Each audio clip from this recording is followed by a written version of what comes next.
Have you been staring at your player's handbook for hours and just can't seem to find the right class? Have you been waiting to play an intelligent-based class but just can't seem to get into a full spellcaster? Do you like the idea of gunplay, alchemy, or even robots in your Dungeons & Dragons? If you said yes to any of those things, stick around, as today we're going to be covering the Artificer and all the nitty-gritty details about it in Dungeons & Dragons 5th edition. You see, unlike the classes that are found within the player's manual, the Artificer is still considered playtest materials, and while officially made by Wizards of the Coast, it has yet to be released in a print format, and is only available via the Unearthed Arcana, which are simple supplements that Wizards of the Coast releases for 5th edition periodically. Really, the goal of today's video is going to be to take a deep dive into just what is an Artificer, starting with just that question of what does that even mean in Dungeons & Dragons. In addition to this, we're going to be looking at all the different class features that come with it, the different specialists that an Artificer can become, the spells, builds, racial options, everything you need to become the ultimate weapon of destruction for your party. In addition to this, I'm going to be going over some quick roleplay tips and background stories that you can use to really flesh out the character so that you'll be ready to walk into your next session, Artificer in hand, ready to go. So just what is an Artificer in Dungeons & Dragons? Well, they're the so-called masters of unlocking the magic of everyday objects. That's great, but what does that mean? They are the inventors of the D&D universe. Instead of casting spells via magical tomes, Artificers specifically focus on harnessing the magic found within magical items. Instead of spell casting, they instead activate magical properties or imbue them into new things. They do not wield magic in the arcane or divine domains, but instead focus on purely identifying magic in its purest essence and wielding that as a means to an end. Instead of a spell, an Artificer would rather create an elixir, inscribe a sigil, or enhance the properties of an already existing magical item. The Artificer first appeared as a class all the way back in 3.5 with the release of the Eberron campaign setting, which if you haven't heard of, you can find listed in a video I've already made in this link down below. Other than that, they were actually very first introduced as a subspecialty of the Wizards specifically back in 2nd edition in 1989. So you may be asking yourselves at this point, RPGMD, everything that you're saying just sounds like some kind of fancy wizard with a couple more magic items. Why should I play an Artificer, especially if I'm doing so kind of more loose on the rules with this playtest material? Well, Artificers are a great way to mix up an already pre-existing party and give yourself a character who will have a unique take on each situation. As the inventor, you have a stance on almost all situations that is going to be unique.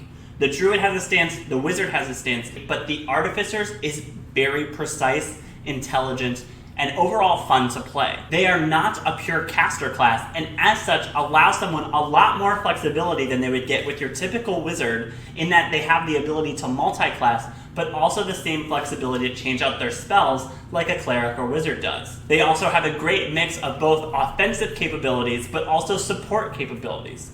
No, you are never going to be the party's sole healer, but you will have many means of supporting them with physical buffs, temporary hit points, and even creating bunkers for them to hide down into.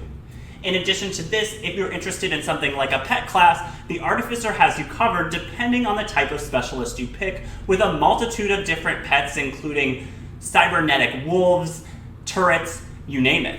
And finally, they're a great option for someone who wants to play that intelligent, know-it-all character, but just can't find it within themselves to be typecast as the know-it-all wizard that everyone's met 100 times. Beyond that, their different specialists allow for a variety of different roleplay opportunities and life experiences to bring to the group that allow for an extremely variable and diverse playtest that is going to give you far more variety than something like the Ranger or the Fighter.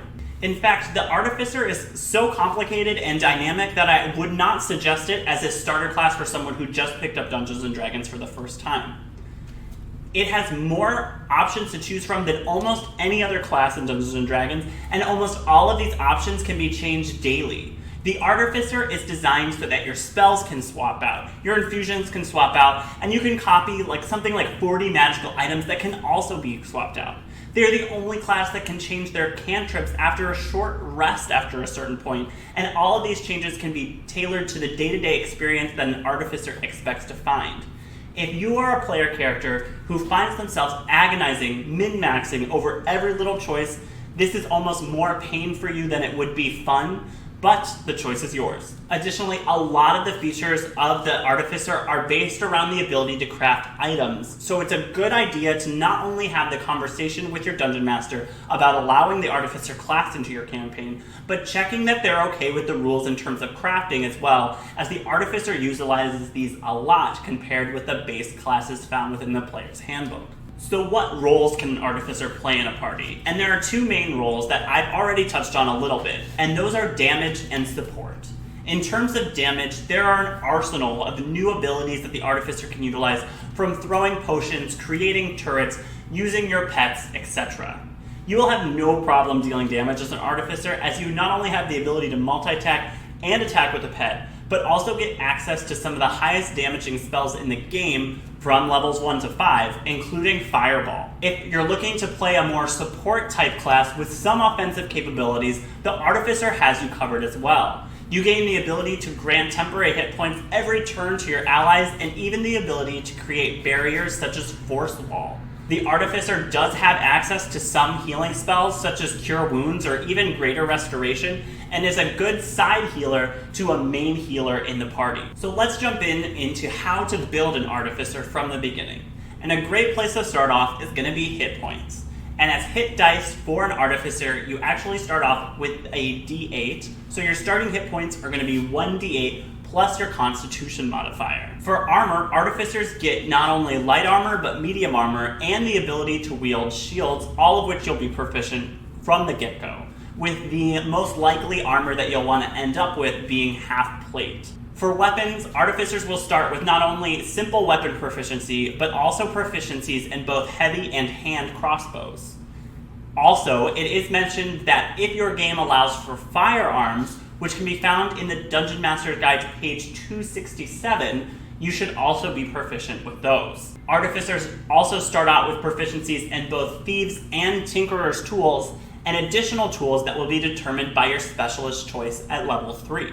For skills, the Artificer gets to choose two between Arcana, History, Investigation, Perception, Nature, Medicine, and Sleight of Hand. Between these skills, the most valuable to a party is likely to be the int-based ones, as an int-based character is extremely rare, with the only other class being the Wizard.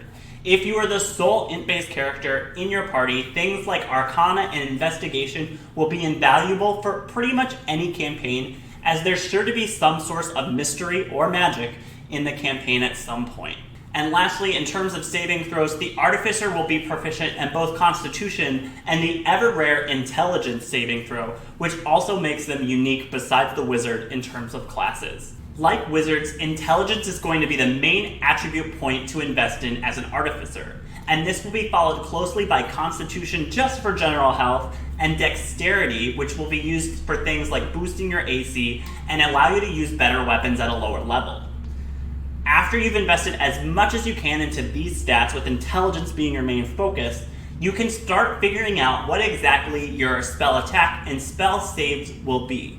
As the spell attack is going to be your Intelligence modifier plus your proficiency bonus, which will increase as you level up, and your spell save DC is going to be 8 plus your Intelligence modifier plus your proficiency bonus, which again will increase as you level up. And similar to other spellcasters like the Sorcerer or Cleric, Artificers too need a special spell focus in order to cast their spells. However, unlike other arcane practitioners, Artificers do not need this magical focus in order to bypass the component part, but are simply not able to cast magic without them at all, as to the observer, instead of the typical verbal and somatic components to spells, Artificers appear to be activating a series of magical items to produce magic, rather than creating it from their very being. In addition to this, their spell focus does not have to be your typical staff or book, but instead are required to either be a magical item that they've imbued with their magics, an option that Artificers will get at level 2, or their Tinkerer's tools, which allow them to conduit their magic into their magical items. The number of spells that an Artificer can have memorized is going to be their Intelligence modifier plus half of the Artificer level, rounded down with a minimum of 1. And as mentioned previously, like clerics and wizards before, artificers have dynamic spell lists that can change after every long rest. There is no absolute commitment to a spell when you place it into your spellbook, like you do with sorcerers and warlocks, and as such it is a much more dynamic process, and you do not have to agonize over every spell decision right now. As an added bonus, all artificers are automatically ritual spellcasters, allowing you to free up some of those precious spell slots for other things, as you do not need to use them in order to cast a spell as a ritual. In terms of races, this is not the part where I'd say that you absolutely, positively must play a specific race in order to play the right artificer. The right race for your character is the race that feels right for you. There is no race that absolutely cannot play an artificer, and most things will equal out in the end. That being said, if you're absolutely looking to min-max your character, the most important thing a racial feat can give you is an intelligence boost, which you can find in things like gnomes, humans, especially the variant human with their added feat, elves, half-elves, etc. As an aside, perhaps one of the most fitting races is going to be the Warforged, which are a race that are based in the Eberron setting as well as living mechanical constructs. As a Warforged, you are actually able to imbue yourself with magic, and things such as mending, which you need for your artificial constructs, become especially important for that race. However, obviously, a giant walking sentient machine is not going to work in all campaigns and should be run by your dungeon master, like most of the other things we've mentioned on this list. In terms of backstories or things that might motivate your artificer in order to be an adventurer, include a multitude of things that would interest someone like an inventor.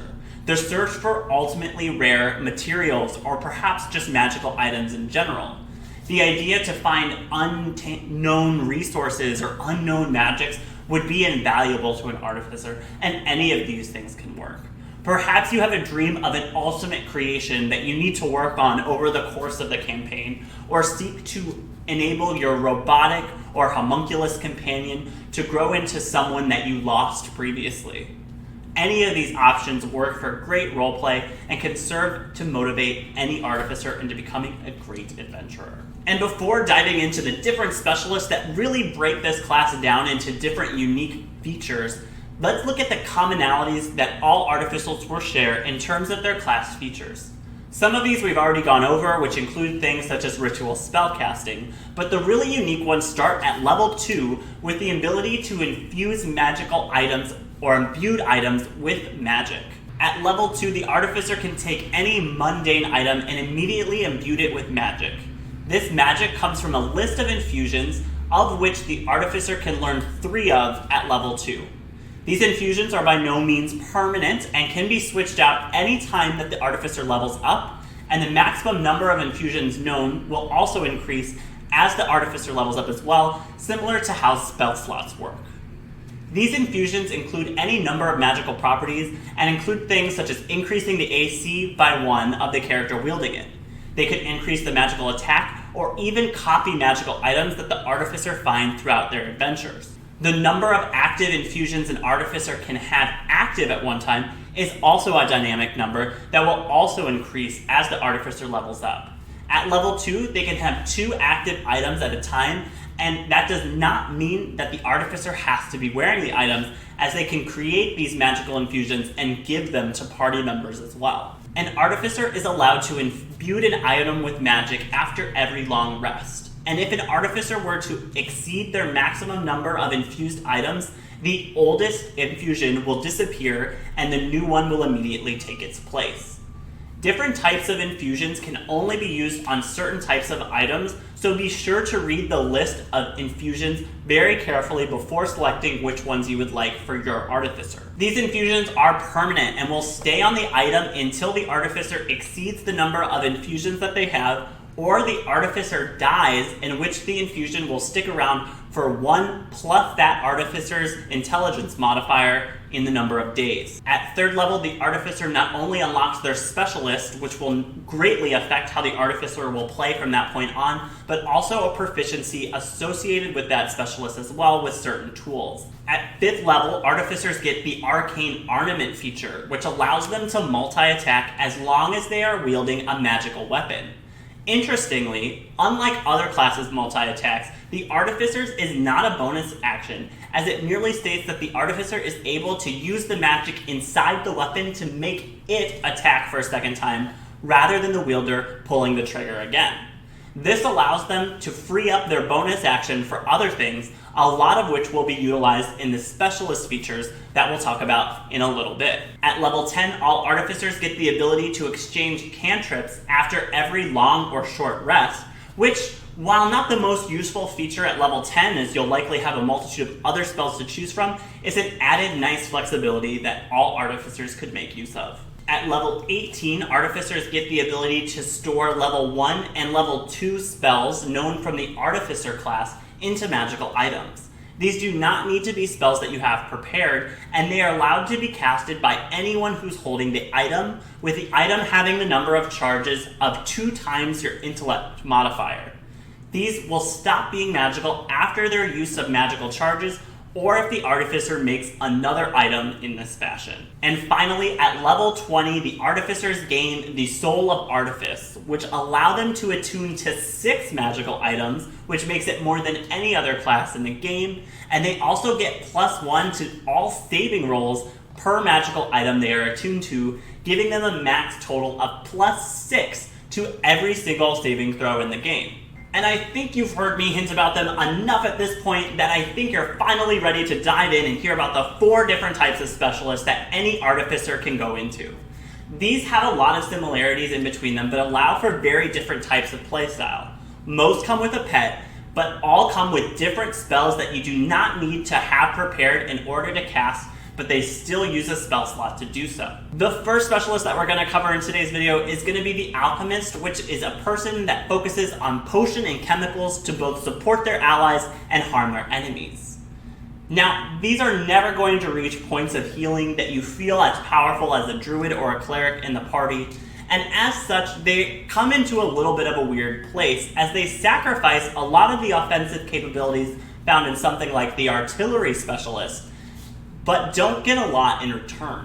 In terms of their tool specialization, they gain proficiency with both the Alchemist and Herbalism tool sets, and they also gain the ability to craft magical potions at a much higher speed and lower cost than anyone else in the game. Probably one of the more unique features of the Alchemist is their ability to create an alchemical homunculus, which is a flying assistant which can assist you and your allies by not only buffing them, but granting them flying and even spitting acid at enemies using your bonus action. And in keeping with the theme of supporting allies, Alchemists actually get lesser and greater restoration at respective levels for free that do not require spell slots to use for so many charges a day. Overall, my impressions of the Alchemist are that they're a little lackluster when compared with the other specialists on this list. The homunculus does seem like one of the coolest pets, but the overall spell list and support things just don't make up for less exciting things that we're going to get into right now. Next up is going to be the Archivist, which is a specialist that focuses on the storing of information in both real and artificial minds. A lot of the powers of the Archivist are going to revolve around mental powers and the ability to probe into the mind of others, giving it a unique flavor and also granting it a lot of utilities that will not be found in the other specialists on this list. Notable about the Archivist is that it is a purely spell-based specialist, and as such you really need to focus on increasing your int to keep up with other spell-based classes, as you are only able to get your spells up to level 5, where the sorcerer can go all the way up to level 9 by level 20. To do this, make sure you maximize your int and do it early so that your cantrips are passing maximal damage while allowing you to support your party through things such as information gathering and mental force damage, which is extremely hard to resist in Dungeons & Dragons 5th edition. Artificers will get proficiency with both Calligraphers and Forger tools, which are arguably used much less often than the other tools listed by the other specialists, but have their moments. In addition to this, they get specialization with crafting scrolls, again at a fourth of the time at half the cost. Their unique feature is the Artificial Mind feature, which allows you to awaken a mind in an inanimate object. This object will fly around and follow you and advise you on different situations. The Artificial Mind will additionally grant you additional skill proficiencies in different categories based on what the Artificial Mind is made out of. and can serve as a scout as it has dark vision and can move on its own as long as you're willing to commit your action to do so. Unlike other pets which are listed on the different specialties, the artificial mind requires your action in order to attack in combat, making it a little bit more gimped than the other ones in terms of a purely combat-based pet. However, this is made up for the fact that the utility of the Archivist is much greater than any other specialist, in that you get a purely devoted scout, which is okay if it dies, as you can simply open the mind of another inanimate object, get more skill proficiencies than anyone else, and allow you to learn spells such as Detect Thoughts or Memory Meld that you do not get with any other specialist that is listed here. Next up is the Artillerist, who is the master of blowing shit up and is perfect for anyone looking to play that more crazed inventor or someone who simply knows their explosives.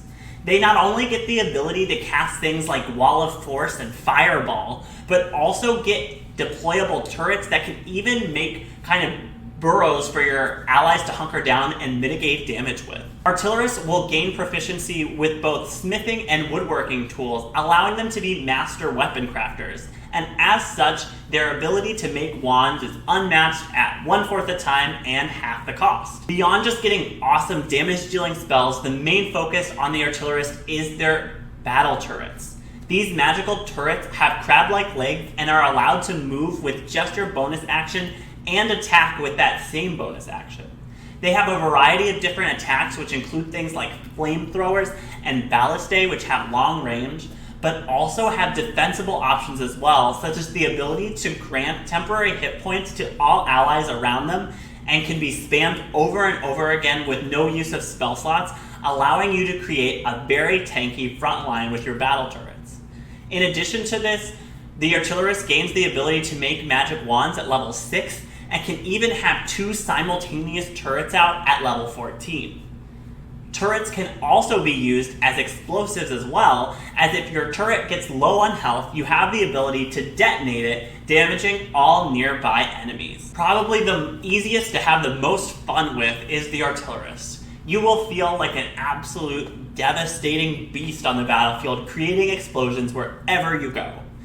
I can easily recommend this to almost any player that's looking to cause some havoc during their Dungeons & Dragons sessions, especially if a more mind-bending character doesn't appeal to you like the Archivist that we just talked about. It allows you to feel both powerful in an offensive and supportive role as well, which is what the Artificer was designed to do by creating turrets not only with offensive creativity, but supportive abilities as well. And the last specialist is going to be the Battlesmith, which is a character designed around protection and being in close melee.